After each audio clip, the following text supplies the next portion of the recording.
कार्यक्रमला आगू बढ़ावत मैं यही कहूँ कि रंग चढ़े है छत्तीसगढ़ के, रंग रंगे जम्मू छत्तीसगढ़िया है। रंग चढ़े है छत्तीसगढ़ के, रंगे जम्मू छत्तीसगढ़िया है। भाव सुघर है, भाखा सुघर है, सबे बढ़िया बढ़िया है। अब बात रंग के हुआ थे तो फिर रंग कर्म छत्तीसगढ़ी हमारे ये विषय है। अब ये बारे में सुघर वक्तव्य दे खातिर हमारे बीच उपस्थित है श्री योग मिश्र जी। आप मतलब सादर रंग कर्म में छत्तीसगढ़ी ये बारे में बोले बर मैं सादर मंच में आमंत्रित करत हूँ। योग मिश्र जी।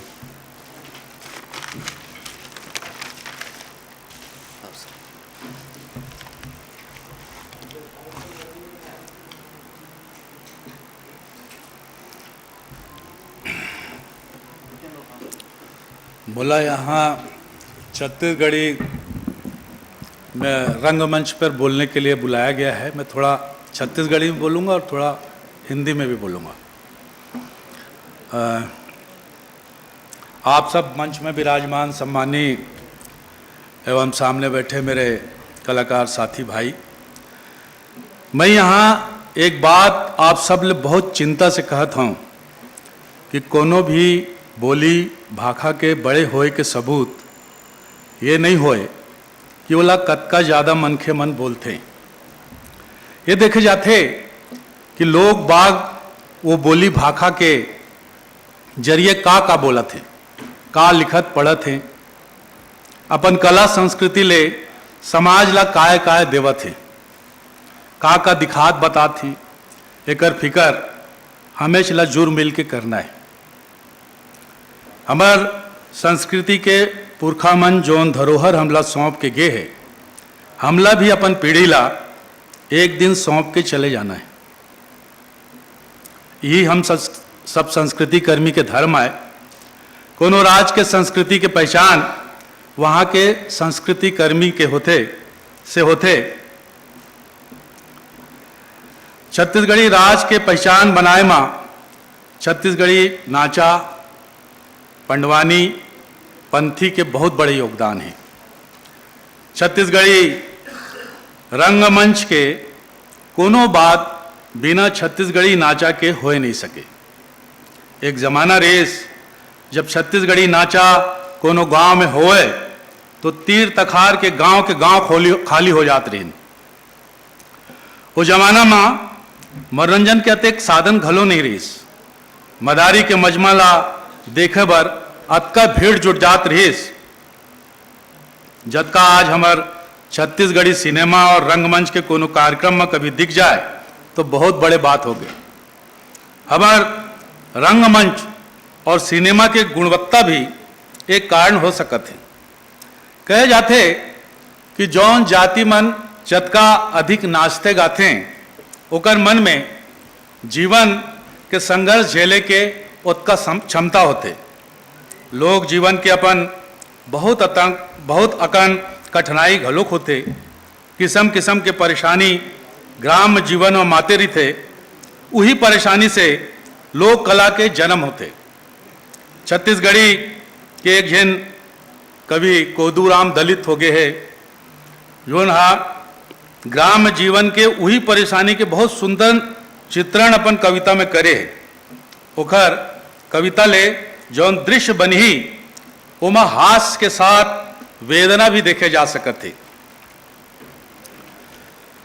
बिछलाहा भुइया के रेंगई ला पूछो झन, कोनो मन बिछलते कोनो मन गिरते। मौसम बहलेस नवा जुन्ना पानी पी के, जोड़ सर्दी के मारे कोनो मन मरते। कोनो माछी मारते कोनो मन खेदारते, तो कोनो धुखी धर्रा के नावे सुन डरते। कोनो मन मने मन में ये गुंथे कि ऐसो के पानी हा देखो काय करते। यही कविता ला कोनो नाचा के कलाकार मंच में सहज हास्य बना के प्रस्तुत कर दी तो हो गए ना गम्मत, कामिक नकल। लोग जीवन में दुख के कोनो अंत नहीं है और हास्य भी वही दुख से उपजत रही थे। हास्य के यही सूझ और समझ हमार लोक कलाकार मन ला नवा ऊर्जा देवत रही थे। कोनो भी दुख ला नजदीक ला देख में तो वो दुख आए, और दूरिया ले देखबे तो वो हास्य हो जाते।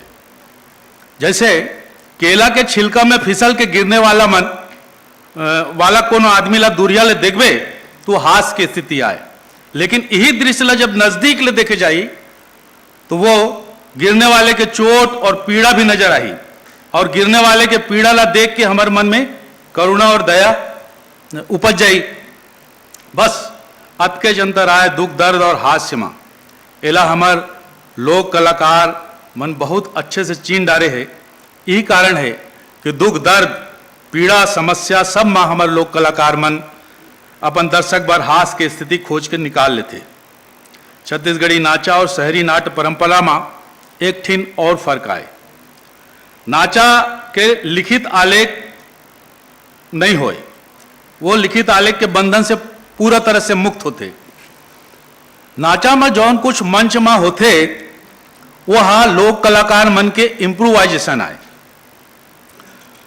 लोक कलाकार मन आपसी गोट बात और स्वतंत्र अभिनय ला मिला जुला के एक अनूठा और सहज नाट्य के सृजन करते थे, जेकर रचनाकार निर्देशक गायक वादक अभिनेता नचकार सभी कुछ वही मन होते।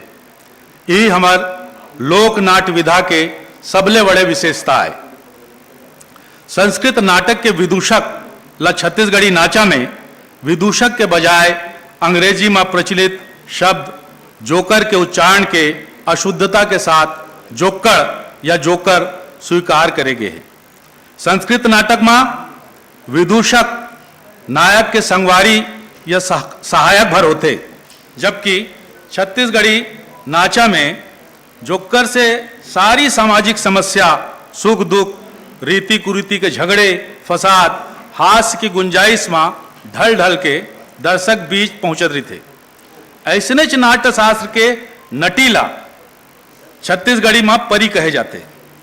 परी शब्द फारसी के शब्द आए, पर यहां भरत मुनि के अवधारणा ले परिला समझे जा सकते। भरत मुनि ने 3 वृत्तियों काल स्थान और क्रिया टाइम स्पेस और एक्शन को अपने नाट्य शास्त्र में लिया था, किंतु ब्रह्मा जी ने उन्हें नाटक के लिए 24 अप्सराएं भी प्रदान कर दी थी। अप्सरा को फारसी में परी कहते हैं। पुराणों में अप्सराओं में परों का विवरण मिलता है जो अपने परों के कारण परी कहलाती थी। परी और अप्सरा को सुंदरता का मापदंड मानकर नाचा की नायिका को परी नाम दे दिया गया होगा, ऐसा लगता है। यह भी हो सकता है कि पुराण के किस्सों कहानियों में सुने सुनाए परी शब्द से नाचा की नायिका को अद्वितीय सुंदरी दिखाने बताने के लिए परी कहा जाने लगा होगा। अब देखना, भरत मुनि ला ब्रह्मा जी हाथ 24 ठिन अप्सरा नाटक करे बर दे दिस, और हमला अप्सरा के अकाल हो जाते। हमला तो नाटक बार एक ठिन अप्सरा बड़े मुश्किल से मिलते, और छत्तीसगढ़ी सिनेमा के तो और बुरा हाल है। वो बोला तो अप्सरा खोजे पर बंबई जाए पर पड़ते। खैर, जीवन के तमाम विसंगतियों और विद्रुपताओं को उजागर करने में छत्तीसगढ़ी नाचा पूर्णतः सक्षम रहा है। नाचा के कथानक में बाल विवाह की रोकथाम, विधवा विवाह पर व्यंग, छुआछूत उन्मूलन, बुढ़वा विवाह, देवर भाभी की नोकझोंक, सास ननद के झगड़े, बाल विवाह की समस्या, दहेज प्रथा के विरुद्ध आवाज उठाने से लेकर नाचा के माध्यम से धार्मिक सामाजिक आडंबरों, कुप्रथाओं और झूठी नैतिकता आदि पर गहरी चोट की जाती थी। स्वतंत्रता के बाद नाचा ने बड़ी तेजी से सांस्कृतिक और कलात्मक रूप अपनाया। जात पात, भेदभाव, सूदखोरी, दहेज, नारी उद्धार की दिशा में नाचा ने समाज में बहुत बड़ा योगदान दिया है। स्वतंत्रता के बाद नाचा में लगातार निखार आता चला गया। नाचा मंडलियों को सार्वजनिक रूप से सम्मान भी खूब मिलने लगा और प्रदर्शनों में नए नए प्रयोग भी होते चले गए। 6वें और 7वें दशक में नाचा ने अनेक कीर्तिमान स्थापित किए। गीत, संगीत, नृत्य, कथा के अभिनय पक्ष पर एक से एक नाम उभरकर सामने आए हैं उनमें से कुछ हैं मदन लाल, लालू राम, भुलवा राम, ठाकुर राम, फीदाबाई, मालाबाई, रामलाल, गोविंद राम, रामचरण, जैसे अनेक और बहुत से नाम हैं। उन सब का उल्लेख तो यहाँ संभव नहीं है। ये सब कलाकार एक समय अपनी नाचा मंडली में उस समय स्टार हैसियत रखते थे। नाचा मंडलियों की प्रसिद्धि तथा नाचा कलाकारों का अभिनय कौशल छत्तीसगढ़ के गांव से निकलकर अब शहर और राज्य के बाहर भी आम चर्चा का विषय बन गया था। लोक धुनों पर नए गीत संगीत में नए नए वाद्य यंत्रों का प्रयोग भी खूब होने लगा था। चिकारा से हारमोनियम, फिर बेंजो, फिर क्लारनेट जैसे वाद्य यंत्र नाचा में शामिल होते गए।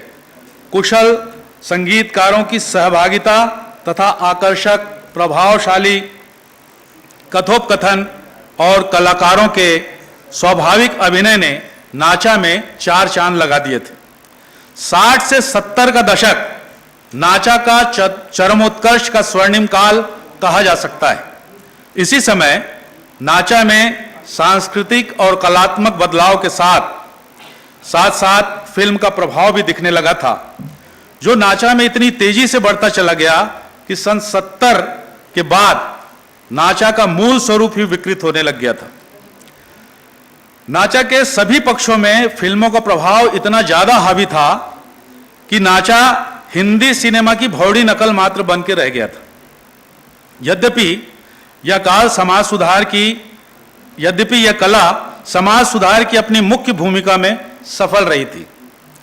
सन 72-73 में हबीब तनवीर ने रायपुर में छत्तीसगढ़ी नाचा पर प्रदेश की नाचा मंडलियों के साथ एक वर्कशॉप किया था, जिसमें छत्तीसगढ़ी नाचा के लोकप्रिय 3 प्रदर्शनों छेरछेरा नकल, बुढ़वा नकल, देवार नकल को मिलाकर एक नाटकीय कथानक इस वर्कशॉप में तैयार करवाया था और उस नाटक का नाम रखा था गांव के नाम ससुराल और मोर नाम दामाद।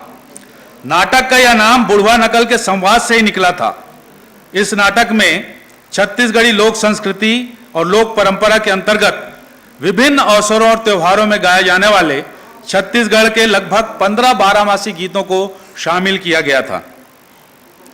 छत्तीसगढ़ी लोक संस्कृति में रचा बसा यह नाटक ऐसा लोकप्रिय हुआ कि धीरे धीरे नाचा में एक बार फिर लोकगीत संगीत गूंजने लगा और चरणदास चोर की विश्व प्रसिद्धि मिलने के बाद तो छत्तीसगढ़ी नाचा में छत्तीसगढ़ी लोकगीतों की फरमाइशें निकलने लगी।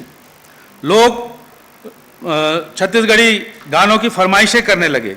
नाचा के आरंभ की कोई निश्चित और लिखित प्रमाण तो मौजूद नहीं है, पर इस संबंध में हबीब साहब के नया थिएटर में काम करने वाले नाचा के पुराने लोक कलाकार बताया करते थे कि छत्तीसगढ़ी नाचा में पहले एक आध कलाकार ही काम करता था, फिर 2 हो गए और बाद में 3। उस समय चिकारा, तबला वगैरह से खड़े साज में छत्तीसगढ़ी नाचा हुआ करता था। शुरू में 2-3 आदमी ही रात भर नाचा कर लिया करते थे। ये प्रक्रिया करीब 100 साल तक चली होगी। धीरे धीरे इसमें बदलाव आता गया और खड़े साज के स्थान पर साजिंदे बैठकर बजाने लगे। नाचा में फिर कलाकारों की संख्या 4-5 होने लगी। फिर परी औरत की वेशभूषा लहंगा चोरी और दुपट्टा से बदलकर साड़ी हो गई। कहानी को प्रकट करने के लिए कलाकार बढ़े। नाचा को लोकप्रिय बनाने और आवश्यकता अनुसार नाचा में परिवर्तन करने के लिए रवेली ग्राम के दाऊ स्वर्गीय दुलार सिंह मदराजी को जाना जाता है। नाचा लगातार परिवर्तनों के दौर से गुजरता रहा है।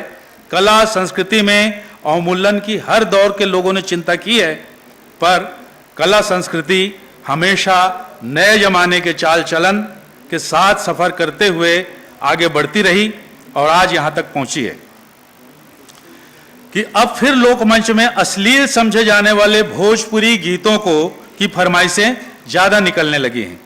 तो इसमें आज का कलाकार क्या करेगा? छत्तीसगढ़ के गांव में एक समय में नाचा सबसे लोकप्रिय मनोरंजन रहा है। बताया जाता है कि जब छत्तीसगढ़ी नाचा किसी गांव में होता था तो आसपास के गांव में लोग नाचा देखने चले जाते थे। तो ऐसे में सूने घरों में चोरी ना हो जाए, इसलिए गांव में पुलिस की गश्त लगाई जाती थी। छत्तीसगढ़ी नाचा का स्वतंत्रता संग्राम में भी योगदान होने के चिन्ह मिलते हैं। छत्तीसगढ़ी नाचा की लोकप्रियता के माध्यम से स्वतंत्रता आंदोलन के संदेश जनता तक पहुंचाए जाते थे। इसलिए ही मुझे लगता है कि अंग्रेजों का उपहास उड़ाने के लिए संस्कृत नाटक का विदूषक छत्तीसगढ़ी नाचा में अंग्रेजी के जोक्कर का अपभ्रंश जोक्कर कर लिया गया होगा। पहले नाचा के वाद्य यंत्रों में प्रमुख वाद्य चिकारा था। हारमोनियम को नाचा में शामिल करने के साथ ही खड़े साज के नाचा में बड़ा बदलाव आया था। नाचा में तखत की बैठक का चलन और हारमोन लाने का श्रेय भी रवेली के दाऊ दुलार सिंह मद्राजी को जाता है। लोक जीवन में पगे लोगों का आनंद है नाचा, और नाचा की जो शैली है उसमें नाचा लफ्ज का मतलब है खेल या नकल।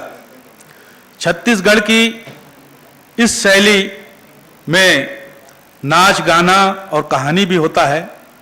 आरंभिक दौर में खड़े साज में खड़े खड़े ही गोल घूमते घामते आमतौर पर कबीर का भजन नाचा में गाया जाता था। ठेठ छत्तीसगढ़ी में कुछ इस तरह से रमकेरिया में राम बसे, जरी माँ सीता माई, बर पीपल और नीम हवे, हरिहर गंगा माई, करेला कुंदरी कुंदरू बारी माँ रखवारी करत है, बोईर माँ मया देवे शबरी माई, बैगा गुनिया भौरी देवय, खूंदे भूलन कही कही के जय जय कलकत्ता दाई।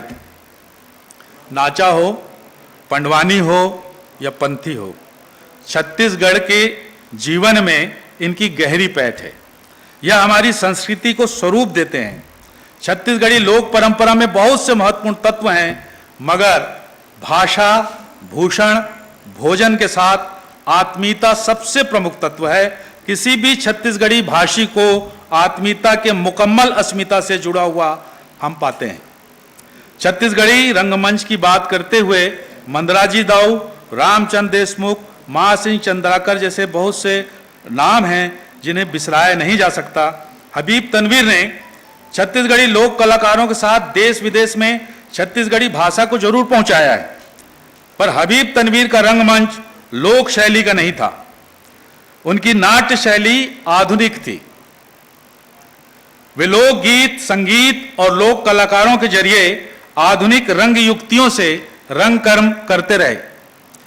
यह हबीब साहब ने एक साक्षात्कार में स्वयं कहा था, किसी भी क्षेत्र या किसी भी देश की समूची कला के लोक साहित्य के संग्रह को अतीत से लेकर आज तक पर परखा जाए तो हमें ज्ञात होगा कि हर कला में लोक कला माध्यम जन जन की चिंताओं को अभिव्यक्त करने में पूरी तरह समर्थ रहे।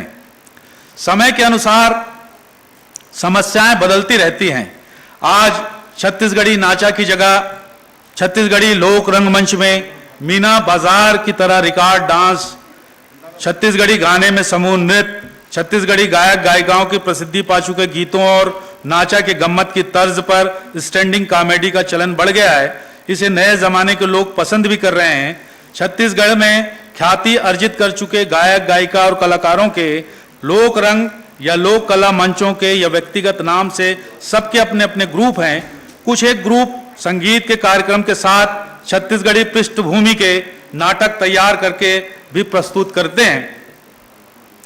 यह समय के साथ नाचा का बदला हुआ स्वरूप है।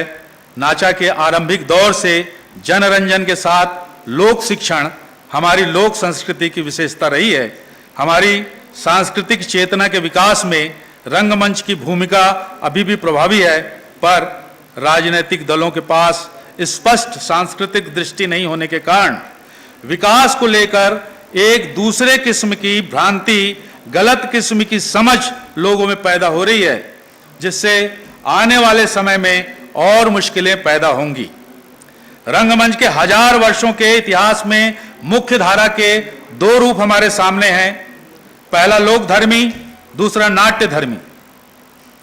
लोक धर्मी का अर्थ है दैनिक जीवन से जुड़ा नितांत सहज और सरल व्यवहार जो लोक में व्याप्त है, ऐसी शैली।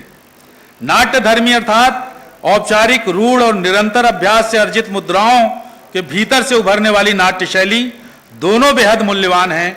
लोक हो या शास्त्र, इसकी सारी शक्ति संस्कृति में निहित है। हमारी संस्कृति इतनी विराट और फैली हुई है कि इसे संरक्षित करने का दम हम नहीं भर सकते, लेकिन आज के व्यावसायिक युग में कला का इंजन, कला की पटरी छोड़ अश्लीलता के ट्रैक में कहीं घुसकर भटक गया है। उसे पटरी में लाने का प्रयास हम सभी संस्कृति कर्मियों को हमेशा करते रहना होगा। यह स्थिति हर एक दौर में आती है, इससे घबराने की जरूरत नहीं, सतर्क रहने की जरूरत है। मैं जय जोहार संस्था के सभी सदस्यों और आयोजकों के प्रति आभार व्यक्त करता हूं कि उन्होंने मुझे अपने विचार रखने का यहाँ अवसर दिया। खासकर विनोद डोंगरे का, जिसने विनोद कुमार शुक्ल की एक कविता, जिसका हम आजकल मंचन करते हैं, अभी 13 मई को हम उसका मंचन एक कहानी के साथ, कैमरे की आंखों एक कहानी है, और वो भी यहाँ के सरगुजा जिले के जो आदिवासी हैं कोरिया, उसके भूख से मरने के, उसके परिवार के लोग जो मर गए हैं, उस पर एक कहानी है। उसको हम अभी इंदौर में 13 मई को मंचन करने जा रहे हैं। मैंने विनोद डोंगरे को रिक्वेस्ट किया था कि हमारी एक रिहर्सल यहाँ रख दें, कि जो है आप लोग भी देखें।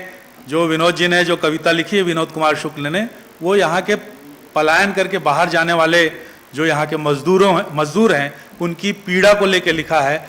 यहाँ जब राज्य बना, बहुत सा विकास हो रहा है, बहुत सी चीज़ें बदल रही हैं, लेकिन मजदूरों का जीवन उस तरह से बदलता नहीं दिखता है। ये उस कविता में आप लोगों को दिखाई देगा, जो 4 बजे यहाँ होगा। इसमें हम बहुत से चीज़ों का और इस्तेमाल करते हैं, लेकिन ये वैसा मंच नहीं था, छोटा सा मंच था, इसमें लाइट वाइट उतना नहीं लगाया जा सकता, तो हम इसको छोटे रूप में करेंगे। और 4 बजे आप देखिए, आपको बड़ा मजा आएगा।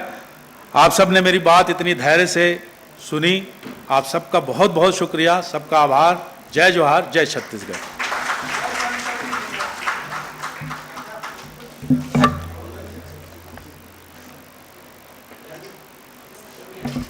बहुत बढ़िया वक्तव्य